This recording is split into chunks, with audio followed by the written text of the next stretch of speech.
Decía que él era suyo, aunque ni la miraba. No sé cómo, pero aquel día, el mundo que conocía se desmoronó. ¿Cómo algo tan frágil puede romperse en 1000 pedazos sin previo aviso? Aún recuerdo la brisa fría de aquel invierno, el aroma a café en el aire y la certeza inquebrantable de que mi vida, mi pequeña burbuja de felicidad, estaba a punto de estallar. Fue una de esas mañanas en las que el sol parecía reírse de mí, brillando con una intensidad que solo acentuaba la oscuridad que sentía por dentro. Todo comenzó con inocentes bromas al chico guapo de la clase que le gustaba a nuestra amiga, hasta que sus celos crecieron cuando notó que él solo hablaba con nosotras y la ignoraba a ella. Lo que empezó como risas terminó en tensión insoportable. No podíamos ni mirarlo ni contestar un mensaje sin que ella nos castigara con su silencio, aferrada a la idea de que aquel chico le pertenecía, aunque él jamás le había dado importancia. Y esa fue solo la punta del iceberg, la primera grieta en un muro que creíamos impenetrable.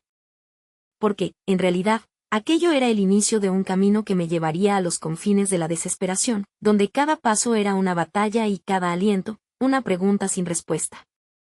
La vida, a veces, nos arroja a un abismo sin previo aviso, y en ese instante, mi caída acababa de empezar. Antes de eso, mi vida era un lienzo lleno de colores vibrantes. Mis días transcurrían entre risas compartidas, sueños en voz alta y la cálida seguridad de que siempre tendría a mis amigas, mi familia, mi refugio. Era una rutina sencilla, predecible, pero llena de momentos preciosos que atesoraba.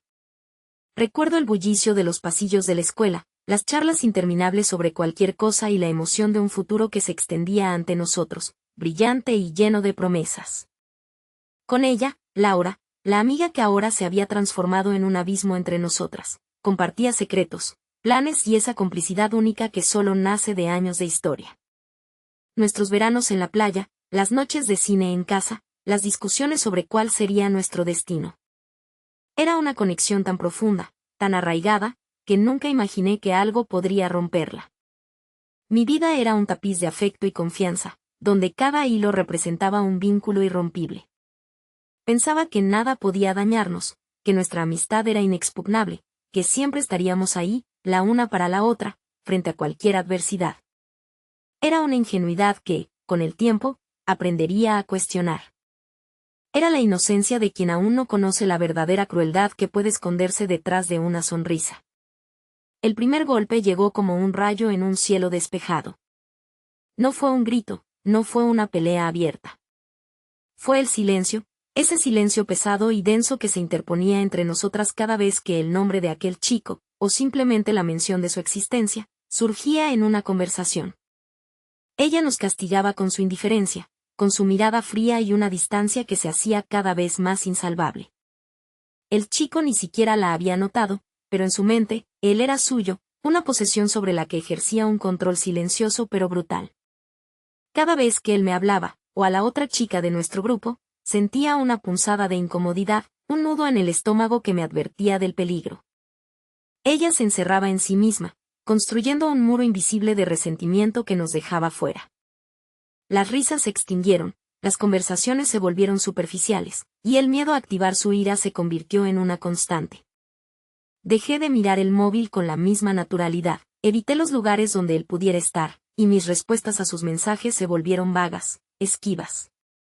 La culpa me carcomía, a pesar de no haber hecho nada malo.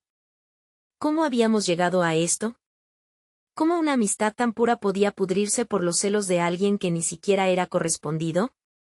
Esa pregunta resonaba en mi cabeza, sin descanso, mientras veía cómo nuestra conexión se desmoronaba ante mis ojos, impotente para detener la caída. Fue el quiebre de una confianza que creía eterna, el inicio de una herida que tardaría mucho en cicatrizar. Después de aquello, la vida se tiñó de un gris monótono. Sentía un vacío inmenso, como si una parte de mí misma se hubiera desprendido y perdido en la nada. La energía que antes me impulsaba se desvaneció, dejando solo cansancio y un anhelo constante por lo que habíamos perdido. Los días pasaban lentos, arrastrando una melancolía persistente. Mis noches eran una sucesión de insomnios, donde los pensamientos se arremolinaban en mi cabeza como un torbellino, dejándome exhausta y sin respuestas. Las pocas veces que me atrevía a salir, sentía la mirada de los demás, el peso de un juicio silencioso.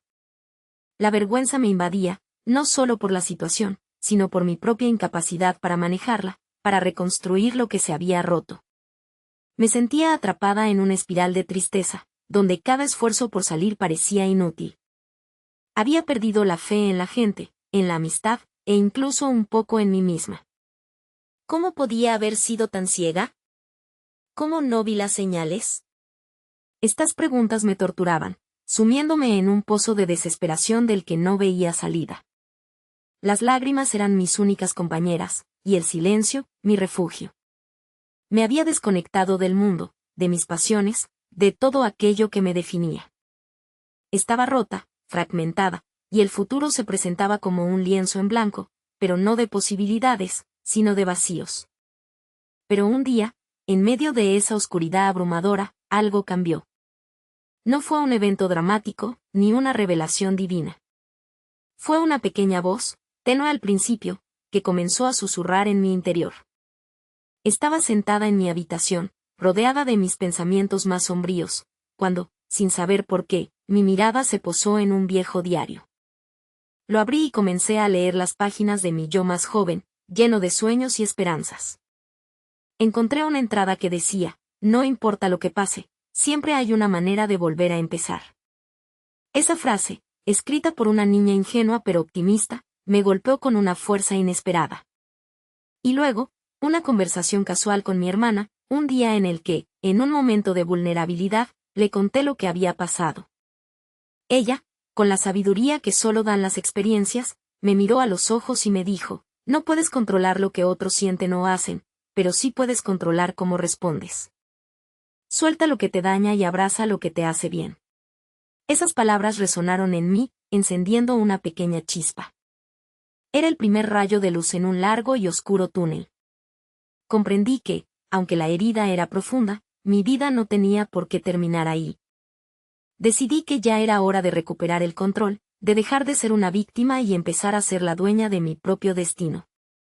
Era un camino incierto, pero, por primera vez en mucho tiempo, sentí un atisbo de esperanza. El camino de regreso no fue fácil. Estaba plagado de momentos de duda, de recaídas y de la tentación de volver a esconderme en mi dolor. Pero la chispa se había encendido, y esta vez, estaba decidida a no dejar que se apagara. Empecé por cosas pequeñas. Me levanté de la cama un poco antes cada día, busqué actividades que me gustaran. Retomé la lectura, me inscribí en un curso de fotografía, algo que siempre quise hacer. Cada foto que tomaba era un paso más hacia la luz, una forma de reinterpretar el mundo a través de mis propios ojos. Hubo días en los que el desánimo me invadía, en los que la imagen de lo que habíamos perdido volvía a atormentarme. Pero aprendí a reconocer esos sentimientos, a aceptarlos y luego a dejarlos ir. Empecé a pasar más tiempo con personas que me valoraban, que me ofrecían su apoyo incondicional. Aprendí a decir no a lo que me restaba energía y sí a lo que me llenaba el alma. Entendí que perdonarme a mí misma por no haber visto lo que se venía, por haberme aferrado a una amistad tóxica, era el primer paso para sanar. Me di cuenta de que la verdadera fortaleza no reside en evitar el dolor, sino en la capacidad de levantarse después de cada caída, más fuerte, más sabia. Mi transformación no fue un evento súbito, sino un proceso gradual, una sucesión de pequeñas victorias que, día a día, me ayudaron a reconstruir mi ser. Años después, la vida me sorprendió de nuevo, pero esta vez, con una alegría inmensa. Había construido una vida plena, llena de propósitos y de personas que me amaban por quien era. Y entonces, un día, mientras tomaba un café en mi lugar favorito, la vi. Laura. Había pasado tanto tiempo que casi no la reconocí. Estaba sentada sola, con la mirada perdida, y en su rostro se dibujaba una melancolía que me era familiar. Nuestras miradas se cruzaron, y por un instante, el tiempo se detuvo. No había rencor en mí, solo una profunda sensación de paz. Me acerqué a su mesa, y ella levantó la vista, sorprendida. Hablamos. No de lo que pasó, no de reproches, sino de la vida, de lo que habíamos hecho, de lo que habíamos aprendido. Ella, con una voz apenas audible, me dijo, siento haberte hecho daño. Fui una tonta. Sus palabras no buscaban justificación, sino liberación. Y en ese momento, supe que mi camino de redención había llegado a su punto culminante. La perdoné, no por ella, sino por mí misma. La perdoné porque ya no había espacio en mi corazón para el resentimiento. Era el cierre de un capítulo doloroso, el testimonio de que las heridas pueden sanar, y que de las cenizas de la adversidad, puede resurgir una versión más fuerte y auténtica de uno mismo. No se trataba de olvidar, sino de trascender el dolor y convertirlo en fuerza. Mi viaje me enseñó la lección más valiosa: el dolor es inevitable, pero el sufrimiento es una elección. Aprendí que la verdadera libertad reside en soltar lo que nos encadena, en perdonar a quienes nos hirieron, y, lo más importante, en perdonarnos a nosotros mismos. Cada cicatriz en mi alma es ahora un recordatorio de mi resiliencia, un mapa de los caminos difíciles que he transitado para llegar a donde estoy.